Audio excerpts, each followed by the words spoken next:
About 2 years ago, I was driving home from a family reunion pretty late at night, and the drive was about 2 hours. I didn't stay the night because I had to be back for work the following day. Most of the drive was on roads with dense bushes and trees on either side, the real creepy ones you see a lot in movies. Anyway, I had been driving about 45 minutes, and I was starting to get really tired. You know how sometimes you just suddenly become really tired, out of nowhere? Well yeah, that happened to me.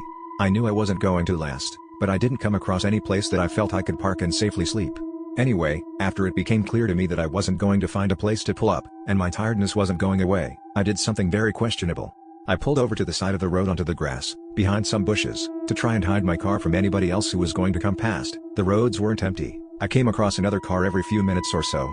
I made a mental note that the time was 11:22, and then fell asleep. Sometime later I was awoken by a scratching sound. I looked at the clock, 11:50. The sound stopped after a few seconds, and because I was still extremely tired, I didn't bother looking around and simply went back to sleep. I was later awoken by the same sound, and it was now 12:40. This time it really freaked me out because the sound didn't stop. The thought ran across my mind that it was just an animal inspecting the car, but why would it return almost an hour after it had left the previous time? I looked in my rearview mirror and just managed to catch a glimpse of something running away into the forest. Now, at the time, I thought it was the damn hook killer. You know, the one that scratched that couple's car and then slaughtered the guy when he got out to investigate? Fuck that, I thought to myself, so I got the hell out of there.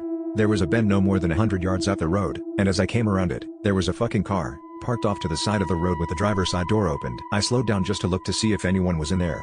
Then I looked in my rearview mirror. I didn't see anything, and all of a sudden, this guy comes sprinting around the corner. He starts screaming at me, shouting stuff like, Hey you! Get the fuck out of your car! Now! I noped the fuck out of there and sped off. I never saw the guy again. Moral of the story?